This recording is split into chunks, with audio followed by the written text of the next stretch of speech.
Hello everyone, this is Serenis here, back on my 7th episode of the Champion Free-For-All August season gameplays today, guys.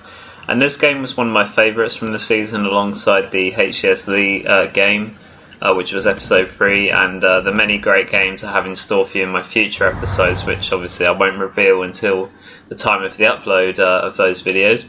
But this game was a Riptide free-for-all against my Italiano rival J2MME.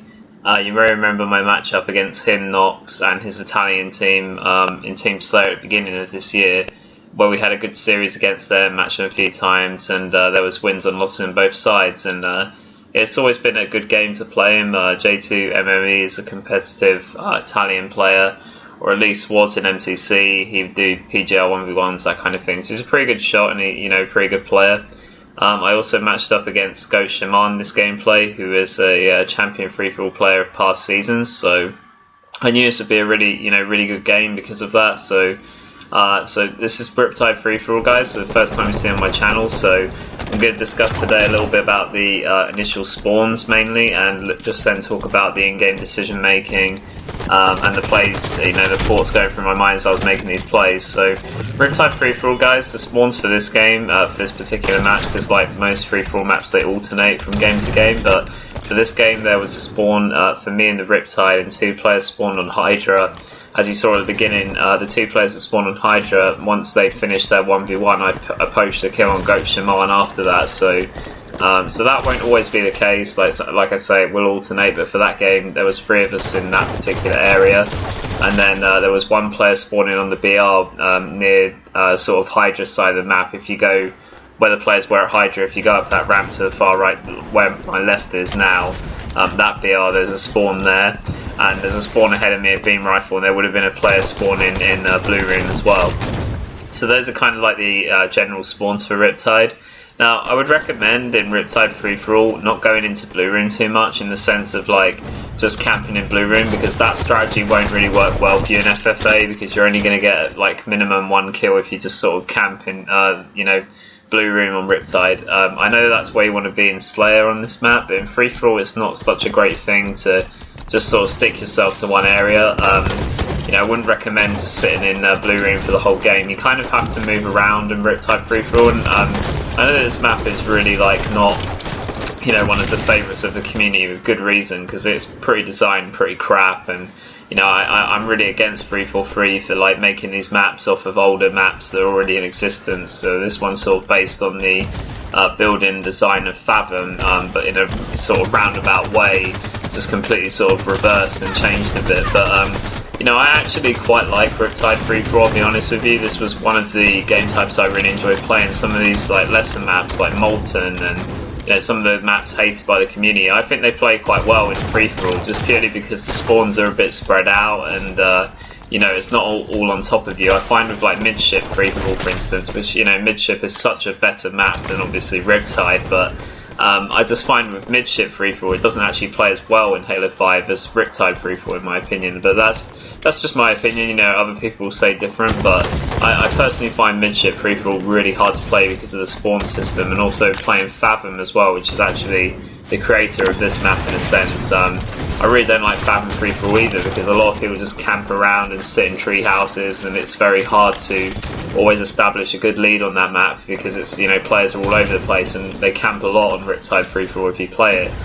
So you won't see like many. I think map Fathom is actually my worst map for free-for-all, so you won't see that very much in this season, because I would always come in 2nd or 3rd against really good champions on that map. So yeah, it's definitely not one of my best maps. But anyway, coming back to this gameplay, so kind of talking about map strategy right there, guys, as I was getting destroyed by Shaman in the beginning. He's a really good player though. Like I said, he's a champion free-for-all from the previous season, and obviously the pressure of playing J2, who I knew quite well. So but the fact is, like, if players are good in the game, you can definitely use that to your advantage, and try and suss out what kind of plays they're going to make. And it definitely helps if you know a player before you play them in an FFA, in my opinion, because you know how good they are, and you're sort of prepared for the worst, and you can actually figure out who's going to do well in the game and who isn't, and what kills you should be going for and which ones you shouldn't. So like I said before, with Riptide free-for-all, it's definitely a better idea to move around. So, you know, most of the time when you spawn it in Riptide free-for-all, you have to have a quick look around to make sure no one's near you, obviously. But, you know, I would definitely recommend just meshing in on this map, you know, using the bottom mid-tunnels, using, you know, the sort of main battle locations are in Blue Room.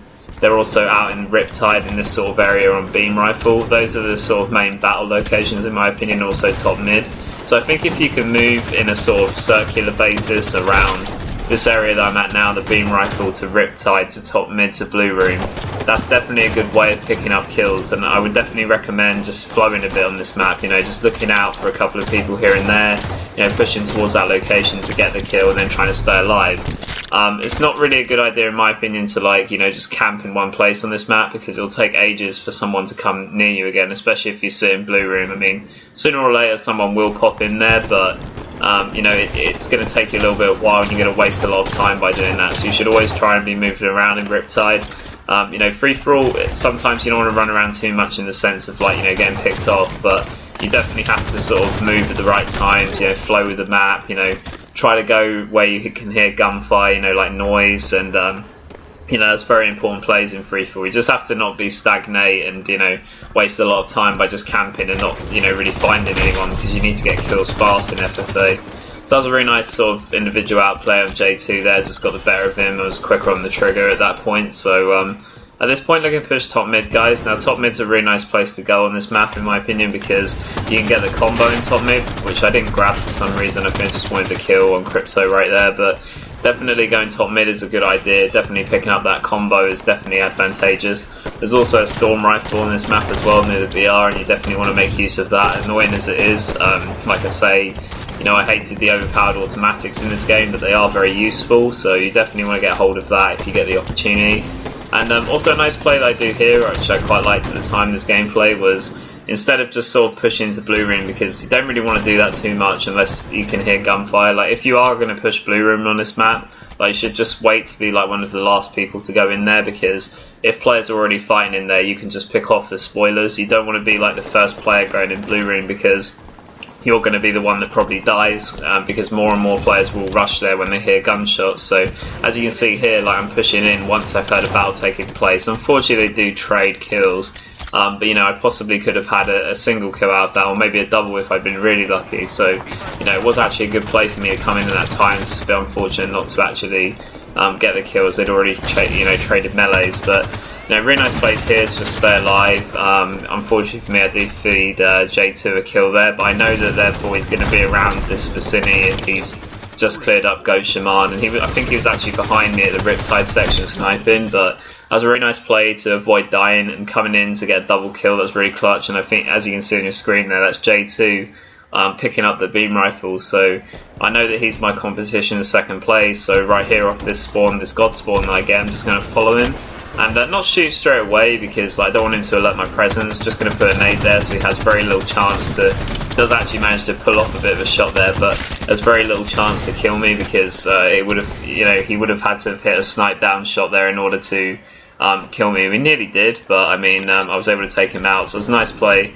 And you should definitely consider that in FFA as well, like, choose the right moment to shoot, because sometimes shooting too early you can miss the opportunity for a kill. So that's definitely something that you have to kind of you know, decide for yourself, like, based on the situation. But that's definitely one tip in free-for-all actually that I haven't really mentioned yet in my episodes. But yeah, be careful with shooting too early, because, you know, the kill might get away, or you might just blow your opportunity to get a kill. You should just make sure the time's right, and like, you know, like I said, if someone doesn't see you, you can just put a nade down and just headshot them. There's nothing they can do about that, and it's a, you know, very easy kill to pick up. So I would definitely recommend that.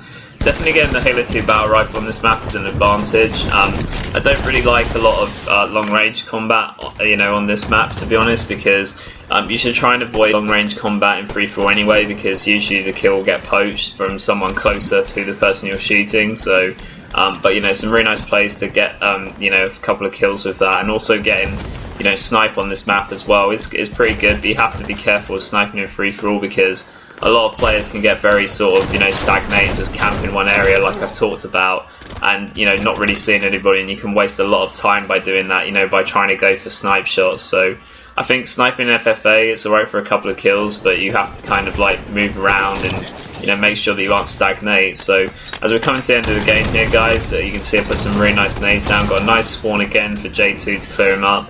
I put a really nice nade down on Fisher there as he was trying to stay alive right at the end there. So guys, I really hope you enjoyed this Riptide free-for-all against J2MME. He's a really good player. Shaman is also a really solid player in this game. I was really happy with this win, to be honest, alongside some others that I'm going to show you in the future. But, this was definitely one of my favourites from the season. So I really hope you enjoyed it, guys. This was Serenes back with a Champion Free-for-all August season episode, and I'll see you next time. Bye, guys.